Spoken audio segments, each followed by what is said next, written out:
bobbaan nage bobbaafanne galchumti nage elelleen nage elmagaadiin nage tikse uleen nage dhalaa dhalchi nage dhalaa kormi nage tadhaltu saabni nage kadhalchu gudeedi nage jaarsi nage jaartiin nage xiqqaan nage guddaan nage kuusi nage kuusa goseen nage gocha Oromoo Booranaa Baarrentummaan nage baddaa gammoojjiin nage Oromiyaa bahaadhihi nage dhidhimaa boroon nage handhuurta Oromiyaa Finfinneen nage nu warra Booranaa Baarrentummaati kan barii fi galchum nage bokkaanni roobee horaaf dambala guute nageenni galee moonaa guute elmaan elmee okolee guute nageenni waaqaati nu guute nu warra gadaa shananiiti kan gadaan isaa roobaaf nagaa nu warra madda walaabuuti kan bulmaan isaa walaabaa horaa bula walabummaan bula horaa nagaan gala deebaana angafaaf madhaan bula.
US, stop supporting dictators. US, stop paying tax money for dictators. US, stop supporting dictators.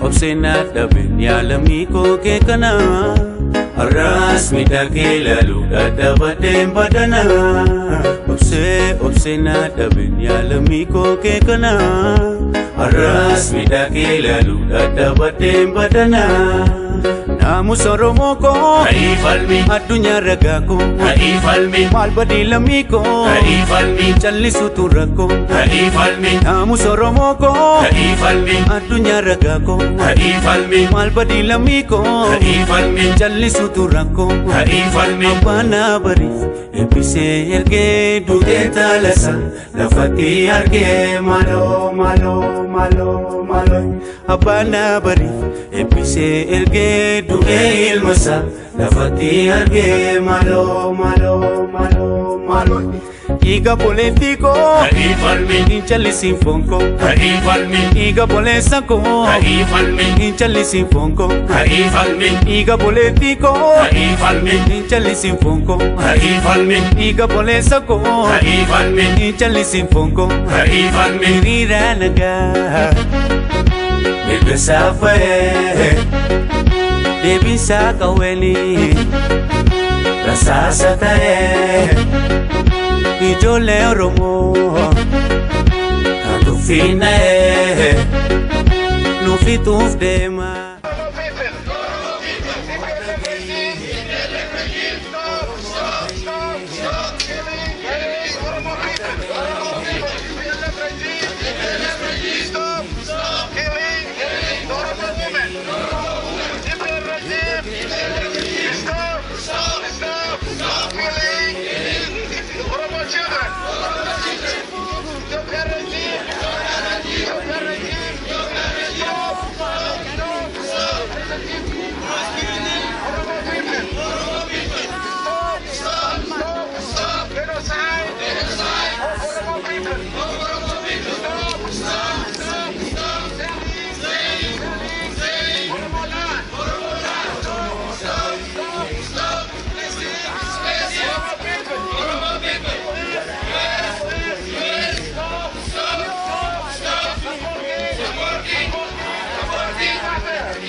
Ethiopia!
Professor بجناق نفتني أرأس هريرة كانت سنارجي إسماعيل نفتني جدا رستيتا كمان رئيس نفتني سبب لما ابنه توك ورا هريرة نجابانه وانت موتمان كيسا إثيوبيا موتمان كره ومتروم رتن جتو بيلا فارت كوزي كوچورافي منغست أمريكا تورا منغست أمريكا نموهري كبرى ومترا غوته منغست شروكيسا منغست نما فيتو نما نياتو توري كن سيرليميتي مورالي رونغيدا constitutionally سيركانتاري إتشودا دو لما فامو بوري ولدان حواس أورمو دوباي دارو Aku baru tu kujerat tu pada North America jaru dah wante fi serat tu maju dah tu.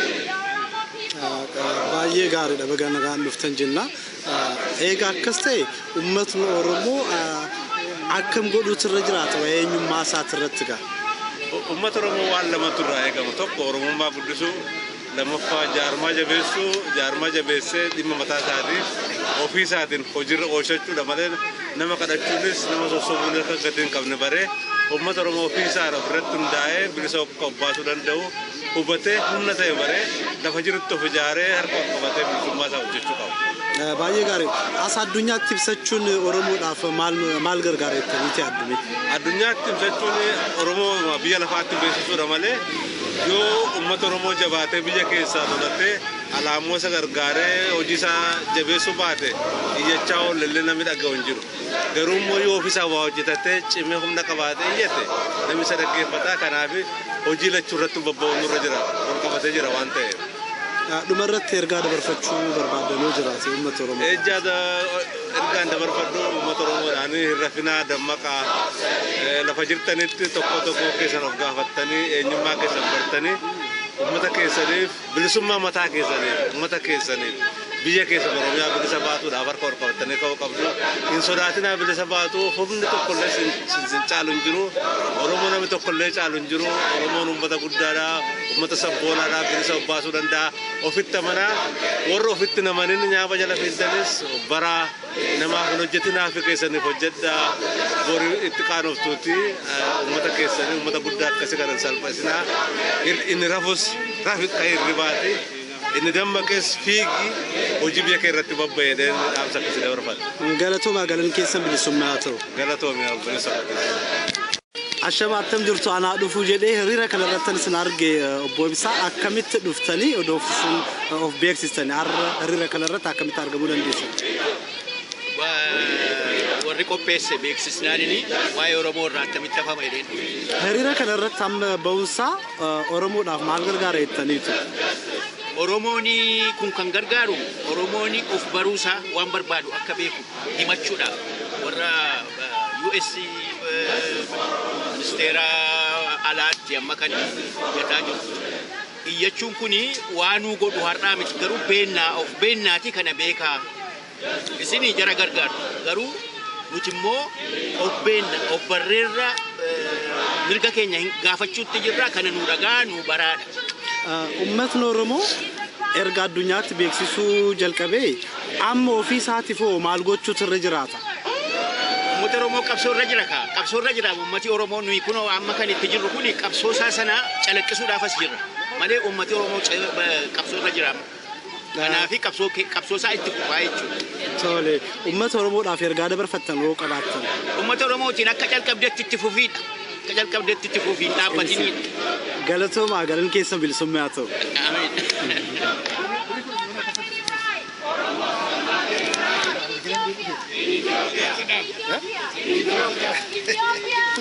Shama jennu boale mayo community kana keessatti gahee guddaa qabdu ummata Oromoo gargaaraa jirtu arra isa kamiif community kun sagantaa hiriira kana state department fi white house itti sinarge isa maaliif maal gochuudhaaf asitti rirribaa rakkinuma Oromoo ragaa jiru miidhaan Oromoo ragaa jiru miidhaan Oromoo ragaa jiru Oromoo ragaa jiru beeksisuudhaaf.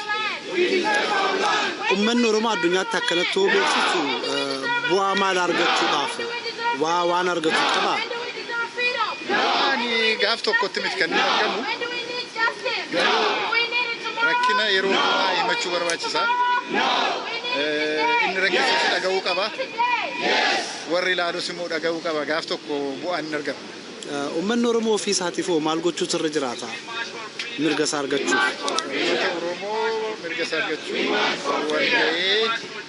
walii galee humna tokko ta'ee socho'uutu irra jira. Galatooma dhaamsa hoo qabaattan ergaa dabarfachuu waan barbaaddanoo jiraate dhumarratti. Dhaamsa ni qabu jabaadhaa yaa Oromoo tokko ta'a. Mirga keessanii Tole galan keessan bilisummaa ta'u fayyaa ta'a galatooma.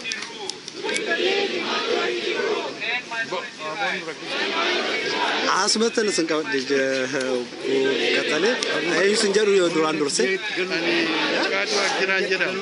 tole baga jiratani ar state department talam sanarge duran moyi white house tituftan irira kanan batani sabab malitif sababu sabayeda sababa jiran kesa tokko lama sadii magaalaa Uddandaama tokko barattoota keenyatu dhumaa jiru mootummaa amma jiru mootummaa wayyaaneetiin lammata lafa Oromoo kan inni irra qotatee jiraatutu irraa kaafamee darbamee warra sooreeyyiidhaaf dureeyyiitti kennamaa jira mootummaan sun gurgurataa jira. Gara biraan rakkina mana hidhaatti dhumaa jira namni keenya Oromiyaa kan jedhamu mana hidhaa taate kanammoo mootummaa minority mootummaan gosa xinnoo qawwee biyya alaatiin keessaayyuu mootummaa Ameerikaatiin gargaaramtee qawwee fi meeshaa lolaa adda addaatiin maallaqaan diplomaasiin politikaan gargaaree mootummaa sana achirratti teessisee akka uummata bal'aa naannoo sana jiru miidhaa kan gochisiisu mootummaa Ameerikaatii kana mootummaa Ameerikaa Foreign Affairs Departmentii dhufnee kan badhaa nu dhagaa wanjala hojjetaa jirtu wanjalanyoota gargaaraa jirtu seenaan isin gaafataa gaaf tokko jennee itti himuudhaaf dhufnee pirezidentii Obaamaatti jennee dabarree nu dhagaan nageenyas egaa himanneerra kanumaaf dhufnee dana jirra. Galatooma uummatni Oromoo amma maal gochaa jira maal gochuus immoo irra jiraata. Uummanni Oromoo hinga nagaa barbaada nagaadhaan eeggata nagaadhaan dubbinaa dhumayedha nagaadhaan immoo kunuu dhaga'uu didan uummata Oromoo ka'ee humna isaa argisiisee mootummaa amma isarra jiru kana isa buqqisaa jiru isa hidhaa jiru biyyaa isaa ari'aa jiru kana ofirraa kaasuu ture. Ummata Oromoo kana dargaggoon Oromoo bakka jiru hundumaatti wal qabatee qabsoo kana finiinsuudhaaf waan qophaa'aa jiru fakkaata akka jajjabaatanii qabsoo jalqabame kana fiixaan baasuun gaafatama irra jira jedhee yaada. Tole ummata Oromoofis ta'ee dhaamsa dabarfatanii jiraata. Maaligaa ummata Oromoo waan hojjetamuu qabu beekaa karaa koo akka nam tokkootti qabsoo kana yeroo itti seenne ani warra qabsoo jalqabaa itti seene keessaa nam tokko lubbuun har'a kana jirudha lubbuudhaan kan wareegaman hedduudha kanan beekus kanan hin beeknes baay'eedha nam kun beekamaadha kanaaf uummata Oromoo dhiiga isaaniif jedhee dhangala'e kanaaf ijaarame akka jirutti ijaarame innanaa biyya keessa ijaarame mirga isaa tiffachuu qaba jedheen amma galatooma galal keessan bilisummaa ta'u. No stability in Ethiopia. No stability in Ethiopia. Without democracy. Without democracy. No stability in Ethiopia. No stability in Ethiopia. Without equality. أشما كم جرت عرب كهريرة كانت أنا سنارجي نجمة بقنا قام نفتني يسمع كيف عم هريرة بعتنا عم ستيت ديبارتمنت جرتو يرجع مامو وايت هاوس يتطور يرجع مال دبر خدشوا لاف إيه نجرو دوران دور سيف بيكسيسات يشوكو يا فيرا نجاران جدما har'a kan inni asitti argamee fi cunqursaa uummata Oromoo irra gahaa jiru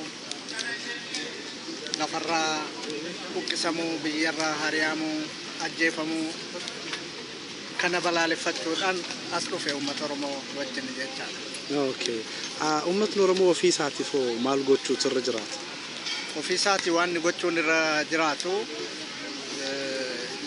strong man attitude isa jedhamu dhiisee hawaasa cimsuu kan akka kunoo sabaa himaalee akka miidiyaa kana jajjabeessuu qaba. Kana gara bilisummaatti kan nu adeemsisu. Waldaa kan akka waldaa dubartootaa, waldaa dargaggootaa, waldaa hogeeyyotaa naan jedhu artistoonni akka waldaa ijaarratanii socho'uu danda'u.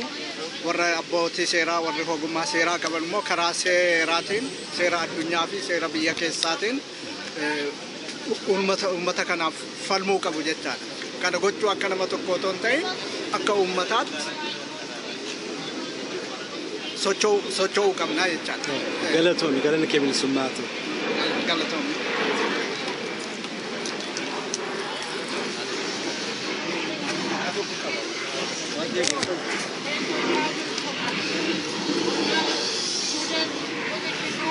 Have been flat up for decades.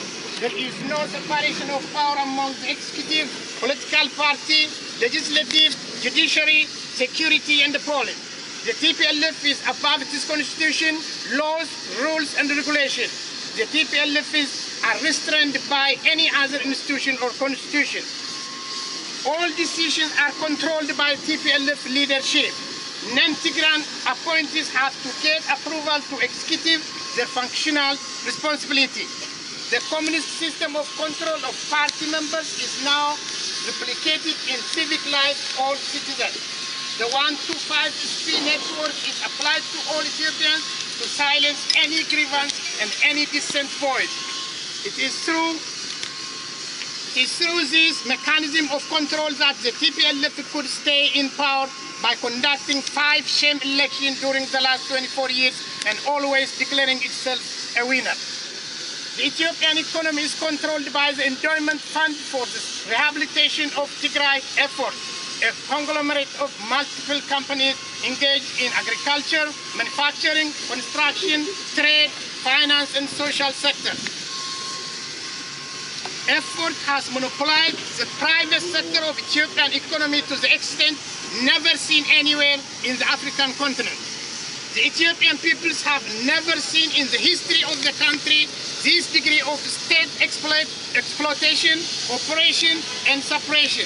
But it is impossible to exploit a nation forever with this type of iron fist. The end may be unpleasant. Here, Mr. Secretary, the government atrocide, exploitation, subjection, mass arrest, torture, extrajudicial killing, disappearance are never on Oromia. Disappearance are severe on Oromia and the Oromo people. The regime is holding thousands of Oromo political prisoners in its notorious jails spread all over the country without due legal process. Nowadays, there are more detention centers than schools.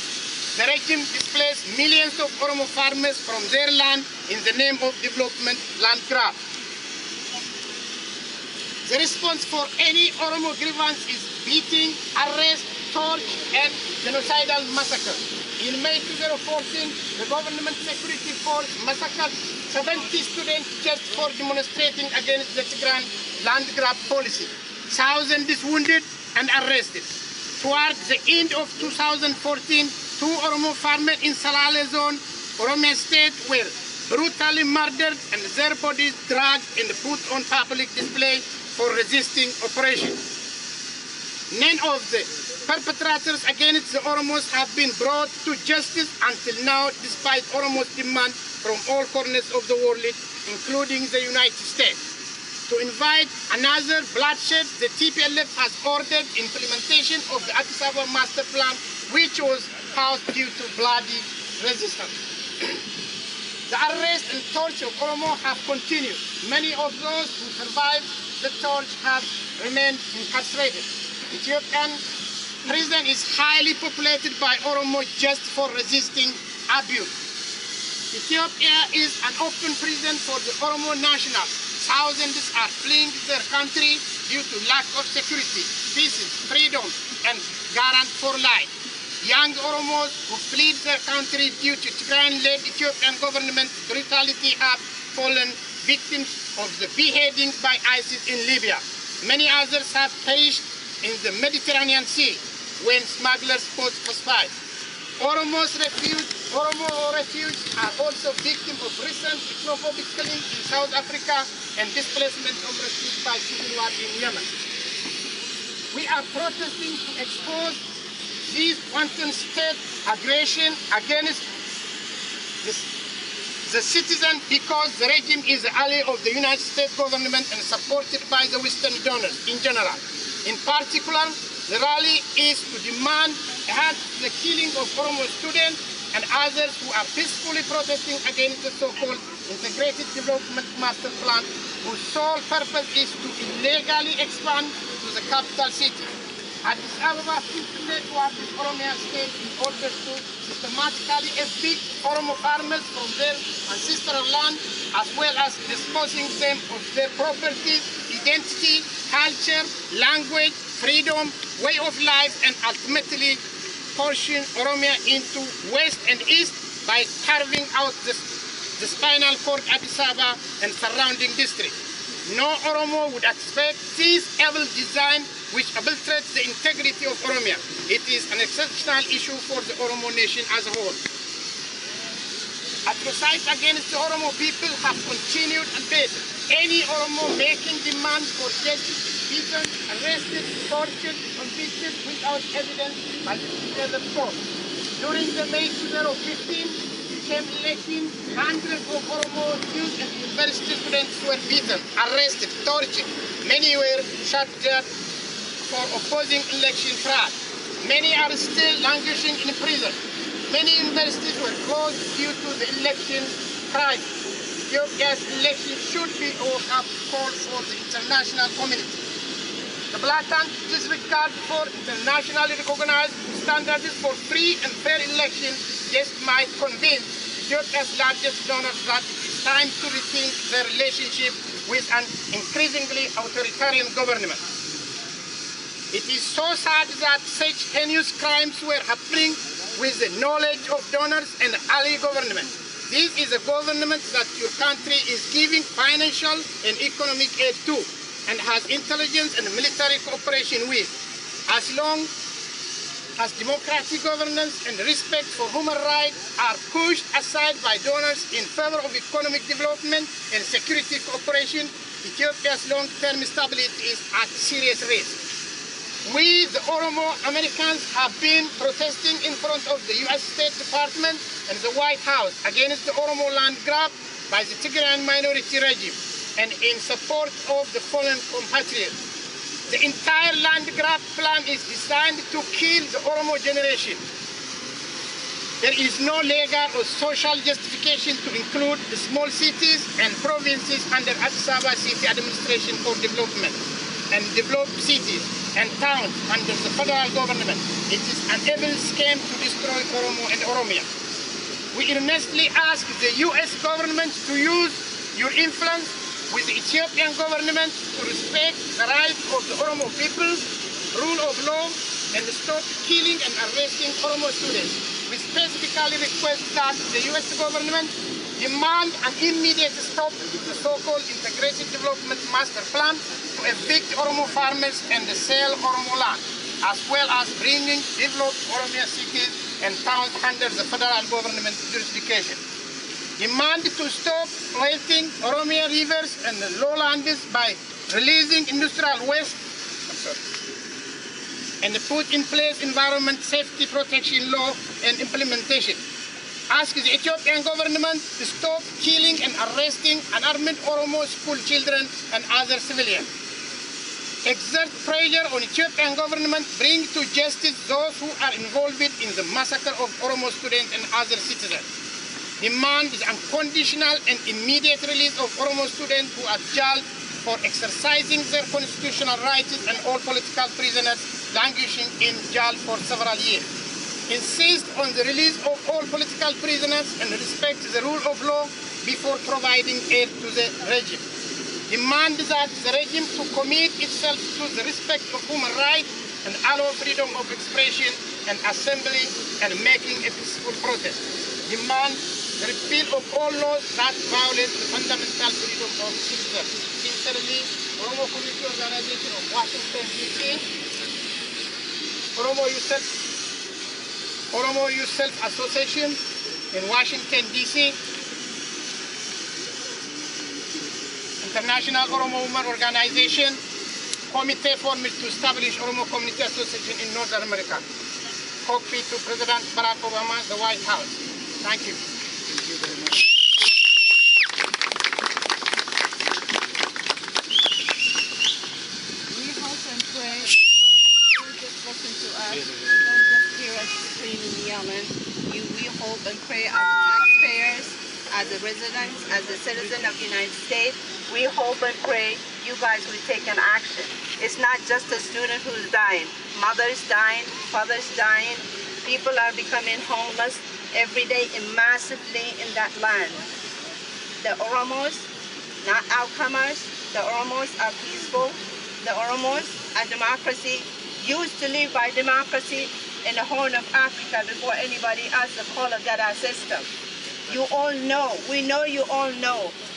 We hope and pray you guys will stop just pushing it aside and just hearing us and just leaving it there. We didn't come here to just be another homeland. This is our home. We can be the right hand to USA because we are an American citizen. We have children who are born here, who go to school here, who will become a president one day. That's our wish. So please, we beg you, hear us. Don't just hear us and leave. Do something about it. You have the power to take that regime. Listen to the majority. We are the majority. We also are native for that land. We appreciate you hearing us. But thank you all very much. Thank you. I appreciate you. Thank you. Thank you. You want to say something? No, just thank you very much for coming. We appreciate you sharing your views with us. We will make sure and pass this up to the Secretary's office. And remain in contact with us. We have also confident that we want to come and discuss with the land plan. Can I have one, please? You can share. I'll share. You can get it from here. Thank you so much. Thank you very much. Thank you. Thank you. You have a nice day. Thank you. God bless you.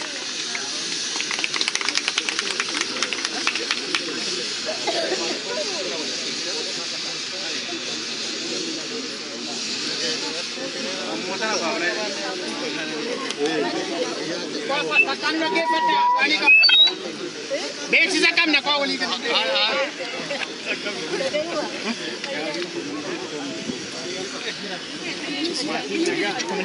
Well done. Well done. dafaati godhaa Microphone, dafa.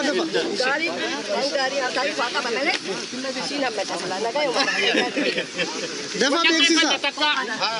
Megaphone qabadhu.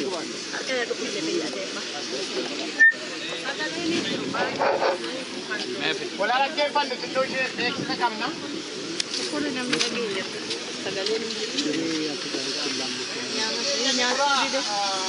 Keessuma keessaa deebii adda addaati. Iddoo dheeraadhaa horii guddaa baastanii hiriira guyyaa har'aa kanarratti warra argamtanii baay'ee galanni guddaan isinii ta'a. Hamilee guddaa kennaaf isteetii hundumaa keessaa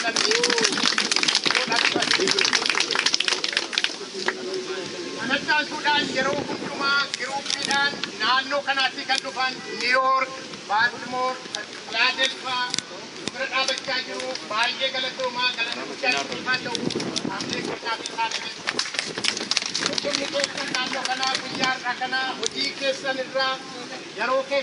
استيتا كاميرا دفتي عر ستيت ديبارتمنت راين سيارجي يلقمامو وايت هاوس تورتي استيتا كاميرا دفتي مالي فكاس ريرا كلا تارجمتي ودو ام سنجد دور اني مكانكو ابدين جرما انا في ستيت نيويورك راتي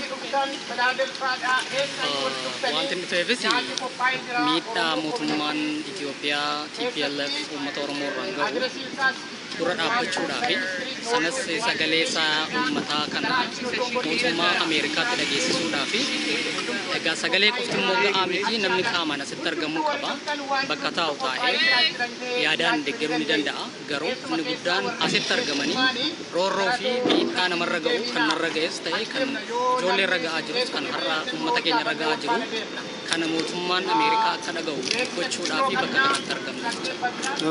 Atwaan hedduu dabarsite haala ammaatitti uummatni Oromooni ofiisaati foo maal gochuut irra jiraata. Uummanni Oromoo yeroodhuma hundaa gaaffii gaafachuudhaan mirga isaa waan argatu natti hin fakkaatu. Gadi taa'ee waliin mari'atee tokkummaa isaa mirkaneeffatee waan isaaf ta'u fala ofiif qopheeffachuu qaba jedhee tayyaadha. Baruma baraan boo'uun baruma baraan baanee mootummaa kabraa kadhachuun waan fala fidu natti hin fakkaatu. Nutu humna keenya hin argisiisne kaanee walitti hin qabamne hangam akka baay'annu afaaniin dubbanna malee hojiidhaan argisiisaa hin jirru. Kanaaf uummanni keenya hojiitti hiikuudhaa fi tokkummaa isaa mirkaneessee gara hojiitti bobba'uu qaba jedhee tan yaada. Isa kana yaadni ani. Galatoomii ergaa dabarfachuu barbaaddu jiraate.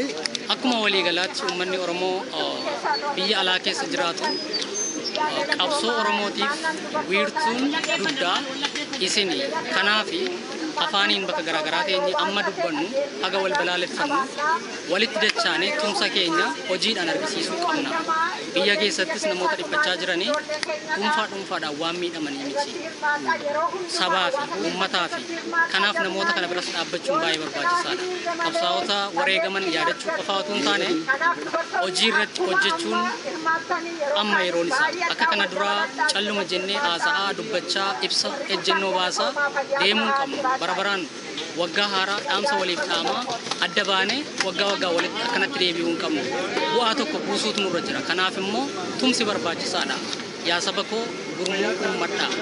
Gurmuu isa dhugaa isa kan Oromummaa wayinuu kan adda isin hin baafne Oromummaa waan ta'eef wal yaadadhaa bakka jirtanitti gurmuu dhaabbachuudha isa dhugaa irratti hojjechuudhaa fi wal jajjabeessaatiin waliin ka'aa isa jedhu dhaamsa kana ittiin naaga'a. Galatoomii obbo Abdii Booruu galan kee bilisummaati.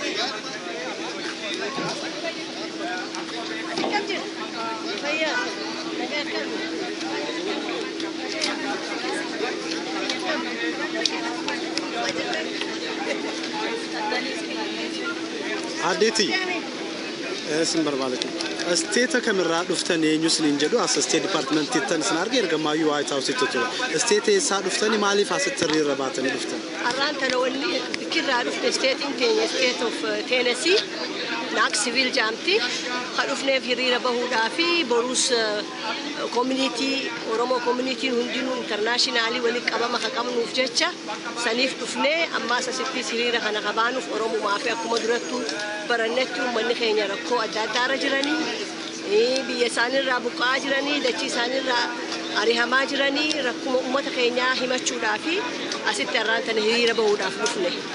غاريدا أمة Oromoo amma rakkina himachaa jira. Ofiisaatiif maal gochuutu irra jira jettanii yaaddu? Uummanni Oromoodhaa irra guddaan isaa du'aa ajjeefamaa biyyaa deemaa jira. Haanis lolaa jira. Foffoca'innis ni jira. هاتو ملي بيتنا خيستي نجيب لما هيد راو من أورومو بيا به أسترا سلا أكدن دياموت مندلو ولينباني غاريدا غا وملي أورومو قوي غبار جرا بيسان كيستي ini aja pemajuan tak sesuai. Amo hangkat endor cuma sesuai umumnya tak anjur, berapa anjur. Karena abjecca nuti iman orang muda bikajuru wali bane international outside ya ala warijuru wali kabamne umat sanif. Akagarte imbasi dati tane hojjenne isanis gargaaru qabna kan badan godhu dandeenyu kanuma ammoo biyya keessaa qawweenis wahayyuu ka'anii loluun barbaachisaadha. Ergaa dabarfachuu barbaaddanoo jiraate yaa uummata Oromoo warra rakkoorra jirtan rabbiin guddaan isin haa gargaaru ammoo sossohan malee lolatan malee biyya ifiitiif dhaabbatan malee bilisummaan taphattiin argamtu. Aku uummanni biyya lafaa hundinuu bilisummaa lolee harkatetti nutis guyyaa tokko bilisummaan teenyanii harkannaa hoppii qabaannee gartee jabaannee hojjechuun waan keenya dirqama keenya jabaadha bakka jirtanii uummanni Oromoo hundinuu jabaadha kanumaan jaa zayituunaadha. Galatuma galan keessa bilisummaa ta'u. Galanni qiyyatillee bilisummaa haa ta'u fayyaa naa ta'e. Ready?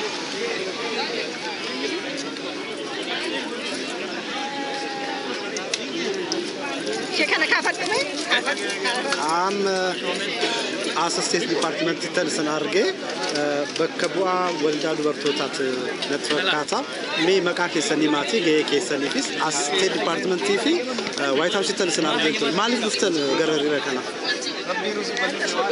Irabane yachufne ummata kenya biya majiru yachufne Okay ummat Oromo addunyatti jechaa jireetti ofiisaatiif maal gochuu turre raateettanii ummanni Oromoo ofiisaa haaga danda'e qabsaa'uu mirga isaa kabachiifachuu qaba addunyaa irratti immoo bakka jirutti haa iyyatu mootummoota jiran hundumaatti bakka jiranitti haa iyyatanii sagalee isaanii haa dhageessisan sagalee hin qabneef.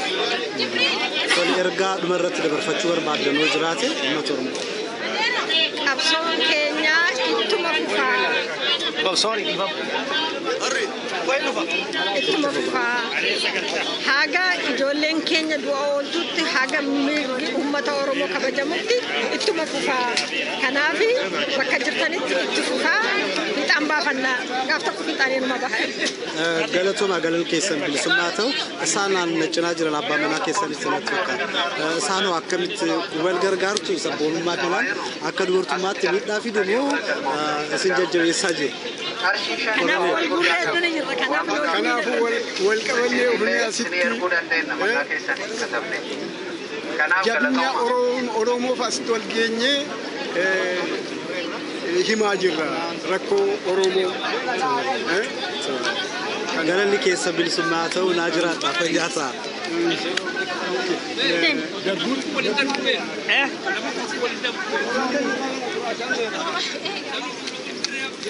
Deeqa tokko. Yaa kotti.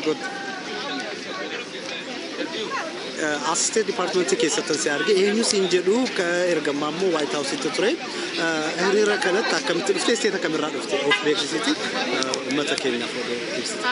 Maqaan Habiba Galgaloo jedhama. Bakkeen magaalaan dhufe magaalaa New York irra dhufe. Hiriira kanarratti hiriira kanarratti hirmaachuuf barbaachifne. Okay.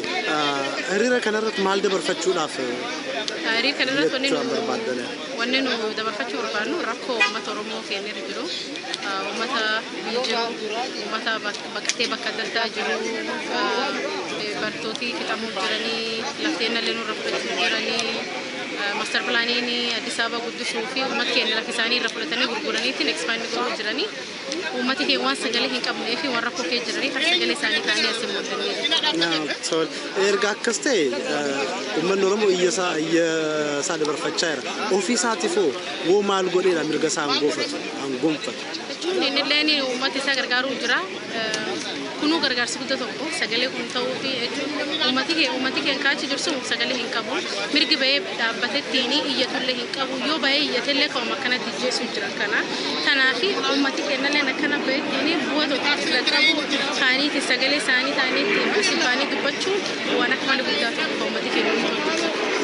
Ergaa dabarfachuu barbaadu jiraatu uummata Oromoo. Ergaan dabarfachuu barbaadu uummata Oromoo bakka isaan jirtan cufatti iyyuu jabaadhaa rabbi nu haa jabeessuuti wal qabaddaa gartee chaansii akkana kan hojja jiraatte nu ani namaan tana isteetii New York irra dhufe kalee 12 hours dalagee ammallee 86 hours dhufne sacrifice for our own people jechuudha. Kanaafuu waan akkana kan hojja jiraate akka san irratti hirmaatanii uummata keenya bira dhaabbatanii sagalee isaanii akka dhaga'amu. Galatoomii galanni kee bilisummaa haa ta'u.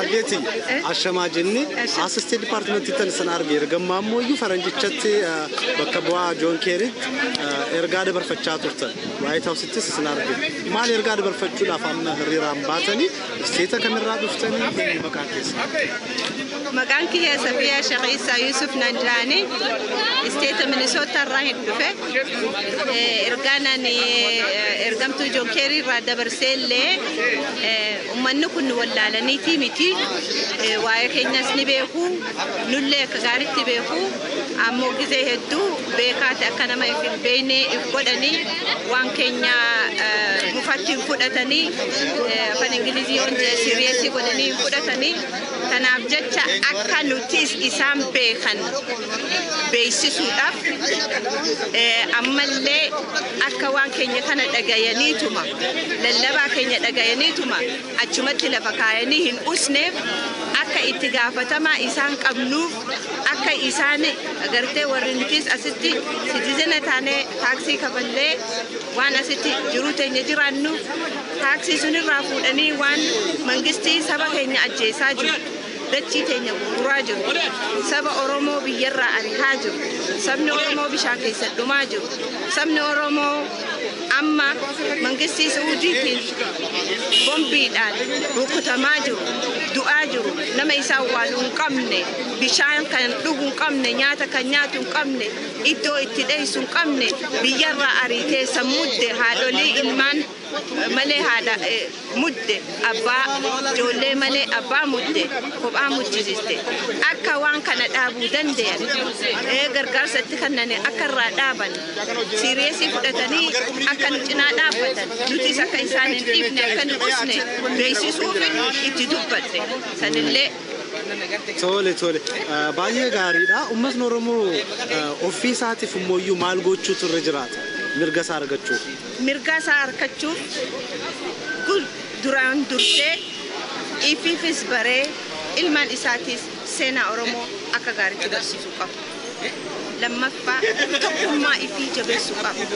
Sadaffaa garaagarummaa isaan iddoo jiru biyya sunii je'ee lafa sunii je'ee maqaa sunii je'ee garaagarummaa isaan jidduu jirtu dhiisee tokkummaa amantiin osoo gargar hin baane tokkummaa isaanii jabeeffatee harka wal qabatee anaannatee dachii suniif anaannatee saba suniif anaannatee biyya suniif anaannatee waliin hojjechuu qaba.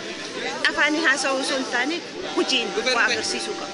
Namni tokko nu kabajuuf namni tokko nu amanuuf ara mangistiin Ameerikaadhaan wallaaltee miti waan keenya wallaaltee miti kabajaa nu qabdu amantiin nu waan qabdu maaliif isin sababa bal'aa taatanii akkamiin namni haga tokko qofa waa dubbata haga tokko qofa waa godha jettee gizee hundaa'u nu jajji kana ofirraa buusuudhaaf tokkummaa keenya farmitti jabadha qabachuu qabna. Waan tokko amantiin biyyi kutaan osoo gargar nu hin baafne waan bulchaan sammuu keessatti nu uume suni osoo nuti ittiin hojjanne gargar wal babaafnee wal qoqqoodnee waliin jibbine waan kutaan sun nu godhe waan gabroonfataan nu godhe sammuu keessaa ifhayne haaraan akka nama dhalatee tokkummaa keenya jabeeffannu malee nama nu tuffatu kana akka nu hin tuffanne tokkummaa keenyaan goonu malee wal dhageenye waliin hojjedhuudhaan goonu malee jijjiirama fiduu hin dandeenye. Galatooma dhaamsa dabarfachuu barbaaddanoo jiraata. Dhaamsi niin dabarfachuu barbaadu jabeessee ilmaan Oromoo irra waan dachiin Oromiyaa itti jirtu dachiin Oromiyaa تندوري ساقمني الرساقمي سينا أورومو تندوري بيكني تقربي كمي ilman Oromo kagara kaisani bitamtam dachin numa bari guyan numa du bilisumman numa du Oromo nakalaten haftu Oromiyan le nakalaten haftu gafato warri Ethiopia amantanis ilman Oromo tatani warri ilman Oromo gurgurtanis gara kaisani jattani waqa isul umma sodadda rabbi sodadda guyan gafta ko bilisumman dubusun sodadda waan kana badii kana dhiisa ummata keenyatti gargalchu ummata keenya nama jalatti bulchu ummata keenya nama jalatti bitu dhiisa waaqa sodaadha kan lammaffaa tokkummaa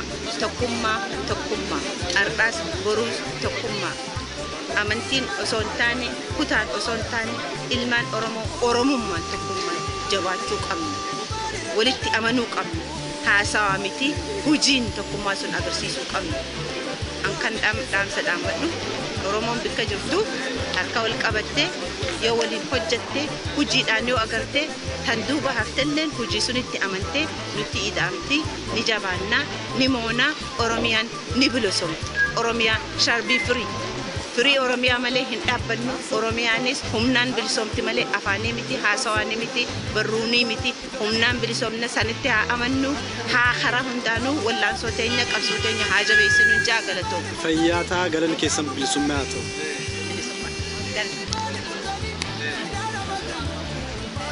Itti gaafatan waldaa dubartootaaf ergamaas dhaadannoo gochaa turte eenyu siin jedhu State Department si argee White House si argee ture eenyu siin jedhu maal dabarfachuudhaaf asitti argamte waldaa dargaggootaa yaa dhaamsa asitti dabarfachuu barbaadu asitti dhaamsa dabarfachuu barbaadu mootummaan abbaarree bicuu wayyaanee uummata keenya irratti sirna kolonii caalaa hamaa kan diriirfatee agala jirenya wate achichaadhaan hidhaadhaan hiraarsaan yaariidhaan qeerraa buqqisuudhaan hundumaa daba raawwataa jira daba kana dhaabsisuudhaaf immoo dandeettii isaas humna isaas ogummaa isaas beekumsa isaa hundumaa qabna kana wal taanee tokko taanee gurmuudhaan ofirraa ittisuu fi ofirraa deebisuu danda'uu duwwaadha kan hanqatu kanaaf tokkummaan barbaachisaadha keessattuu dhalooti ammaa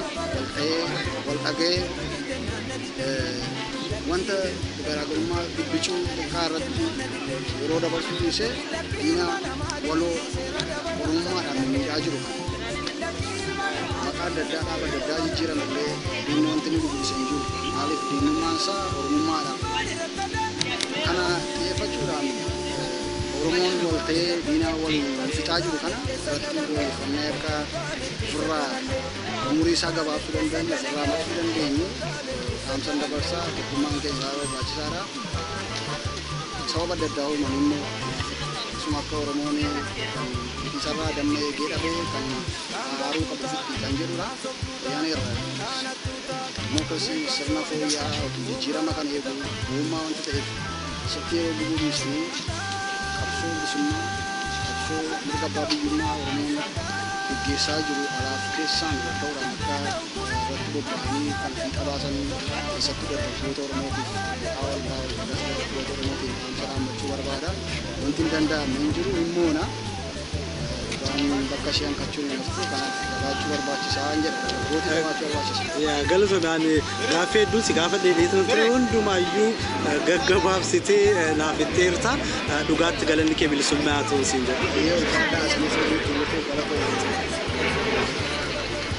Asitti na fuulduratti an jiru Executive Director Oromo Community dhalatti fakkaattu eenyu sin hin jedhu asitti State Department fi White House itti mul'u hiriira baatanii sagantaa kana an qopheessan sin maaliif qopheessanii maal iyya dabarfachuudhaaf maqaa keessan dura odoo beeksitanii maqaan koo Oromo beenyaan jedhama. Durataa koree hojii raawwachiiftuu hawaasa Oromoo Washington DC fakkeenyi jedhamudha. Egaa akkuma beekamu kaayyoon hiriira kanaa akkuma filaayerii keenya irra jirutti waanjaa tokkoffaan namoota Oromoo ta'an biyya san keessa mootummaa biyya sanii ajjeesaa jira. Lafa isaarraa kaasaa jira. Kun akka dhaabbatudha. Lammaffaan ajjeesaa jira. Ajjeechaan kun akka dhaabbatudha. Sadaffaan barattoonni yuunivarsiitii irraa ari'amaa jiru. Biyyarraa ba'aa jiru. Isaan kun akka dhaabbatudha. Yeroo ammaa kana immoo bara darbee yuunivarsiitii irraa ijoolleen ari'amtee ajjeefamte sun hanga ammaatti mirgi isaanii hin eeggamne warri san hojjete sun karaa mana murtiitti akka dhiyaatan kan jedhu gaafachuudha. Arfaffaan yeroo dhiyoo keessa biyya alaa ijoolleen rakkoo kanaan qabateetoo biyya alaatti deeman biyya alaatti rakkachaa jiru. Biyyarraa Oromoon dargaggoos guddatee booda Oromiyaa bakka bu'uu danda'u. Bahuun qabu biyya isaa irratti jiraachuudhaan mirga qaba. Mirgi isaa kun akka jalaan sarban biyya isaa irratti akka jiraatu kan jedhudha. Qotee bulaan lafa isaarraa iddoo dhaloota isaarraa ka'uun qabudha. Walumaa galatti kan mirgi Oromoon dhabe hundi akka deebi'uuf mootummaan biyya kanaatii fi addunyaa mootummaa san irratti dhaabu dhiibbaa akka gaafachuudha. Baay'ee gaariidha. Oromoon iyya dabarfachaa jira jechuudha. Ofii isaatiif hoo maal gochuutu irra jiraata mirga isaa argachuudhaaf mirga sarbame kan argachuudhaaf ofii isaatiif uummatni Oromoo maal gochuutu irra jiraata? Akkuma jecha tokkotu jira. Baan iyyatu malee laan nama birmatu waan jedhu sani.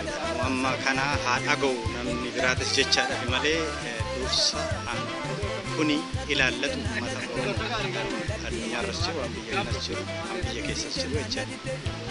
Dura ofii yoo taane ofii waliin walirratti tumsine diina keet irratti yoo waliin bobbaan walirratti bobba'uu dhiifatee uummata jettee mirga keettee too waliin lolle humtus hin dhagahu. Kanaaf tokko ta'uu qabu. Mana Oromoo tokko ta'ee sagalee tokko mirga isaatiin mirga saba isaatiin dubbachuu qaba kan jedhu. Tole dhumarratti dhaamsa dabarfachuu barbaaddan yoo jiraate caallaan sin jedhu.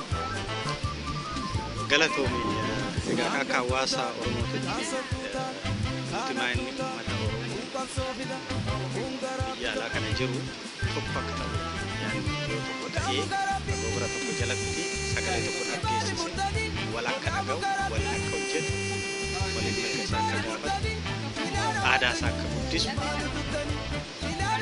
afaan isaa akka guddisu seenaa isaa akka uummata addunyaatti beeksisu kaayyoon dhaabbannee fi kanaaf waliin taanee bakka jirrutti biyya keessas biyya alaatti bakka jirrutti walitti gurmoofne sagalee tokko akka taanu waliin akka dhaabbannu waliin akka hojjennu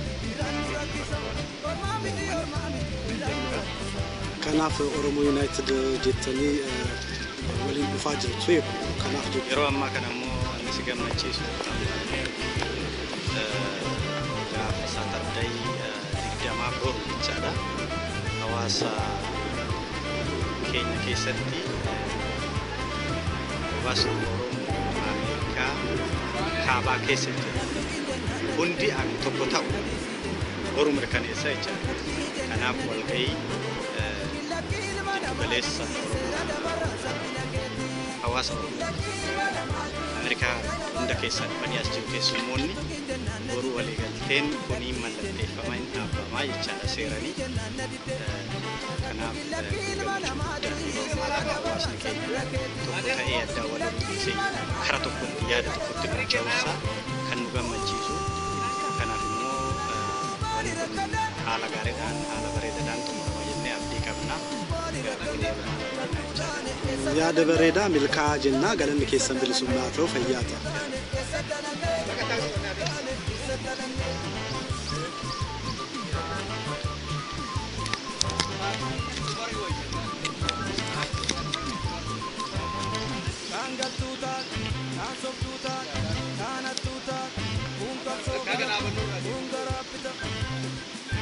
Thank you.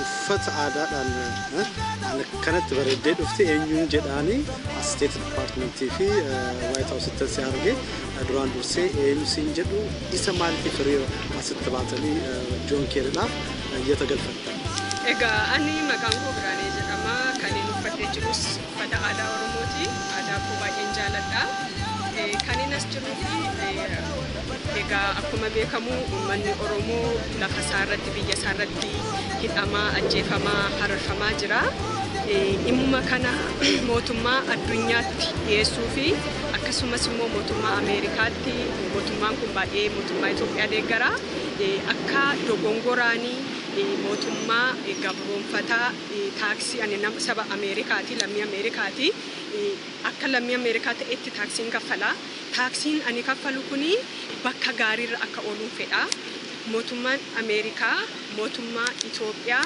yeroo gargaaru mootummaan suni rakkina ummataaf oolchatoon ta'ini ummata sana qawwee bitee ittiin akka ajjeesaa jiru ummata sana mana hidhaatti guuree gidiraa karraan gahaa jiru kana kara kootiini iyyachuun dhufechuudha ummata naannoo jiraatanii ummata naannoo DC duwwaa miti North America hundarraa wal geenyee dhufne itti aansuudhaanis immoo mootummaan kuni kana dura waa'ee master plaanii Finfinnee babal'isuu kan jedhurraanii ijoollee keenya ijoollee barattoota hedduu nu laafite inni ijoollee keenya kan irratti ganname lubbuun ijoollee keenya kan irratti bahee ammallee akka wanti kun babal'atuu fi hojiirra oolu dhaadachaa jiraachuudha kuni guutumaan guutuutti tuffii saba Oromoof qaban akka sabaatti akka lammiitti nutti agarsiisaa jiranii nuti immoo biyya keenya irratti abbaa biyyaa taanee murtii nuti murteessuu qabna isin nu murteessitanii lafa keenya irra nu kaasuu hin dandeessanii qotee bulaa keenya kaasuu hin dandeessanii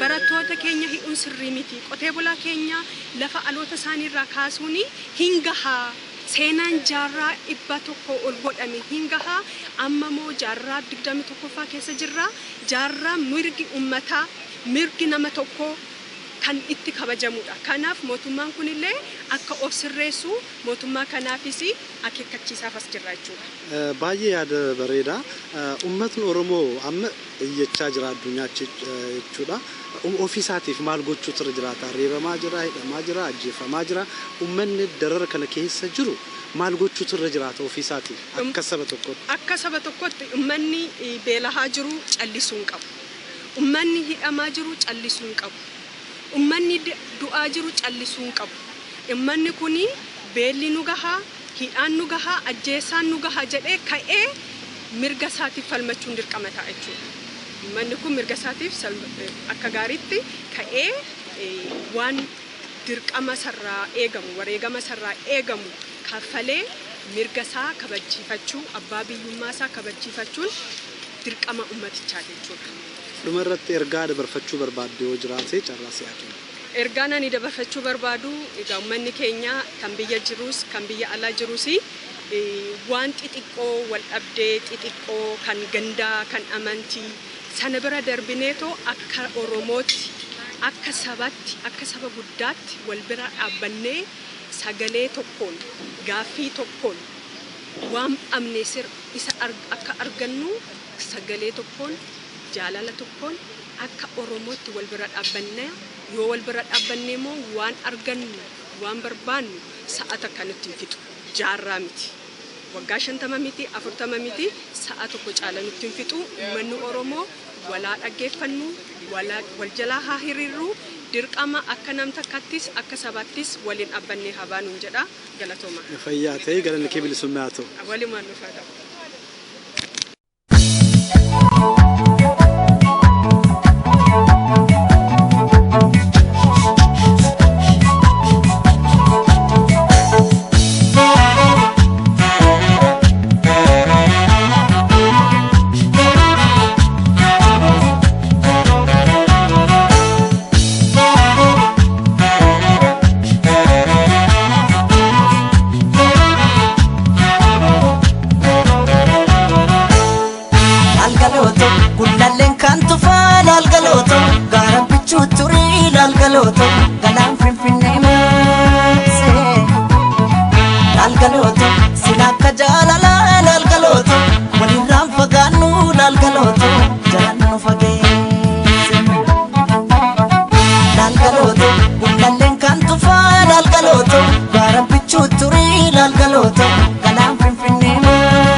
Digani gara sana gara digamu male nu basan adam bane nu adam bau male soreti ada sore irbani rabu sakabai sekani sesekani kan gargar nu bata anjarain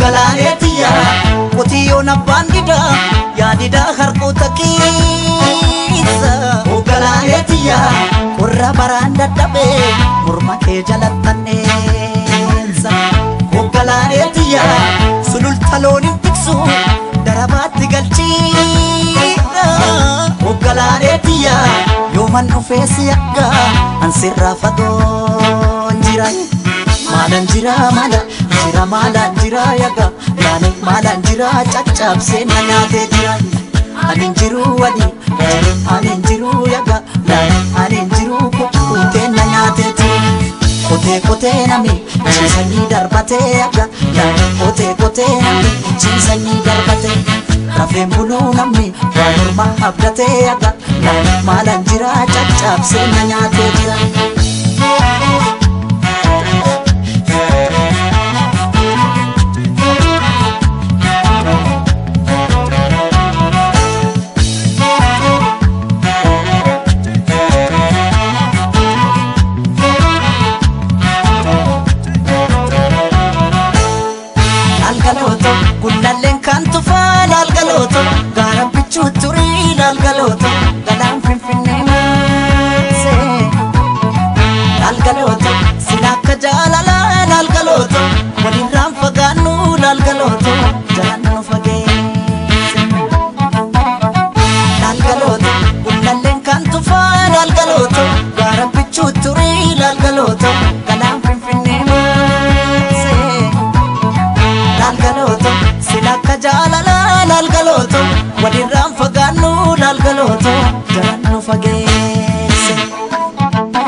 Digani gara sana gara digamu male nu basan adam bane nu adam bau male soreti ada sore irbani rabu sakabai sekani sesekani kan gargar nu bata anjarain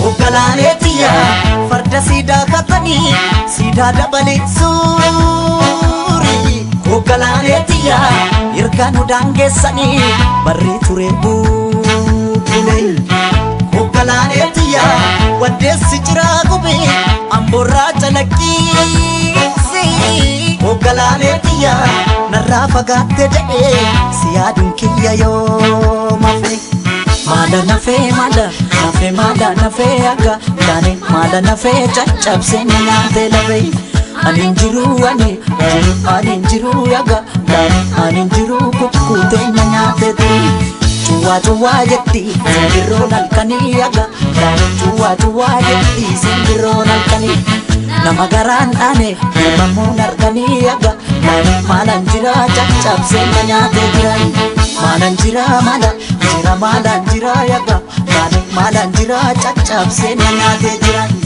anin jiru wadi anin jiru yaga dane anin jiru kute nanyate jirai kote nami chisani darbate yaga dane kote nami chisani darbate rafem bulu nami warma abdate yaga dane malan jira chachap se nanyate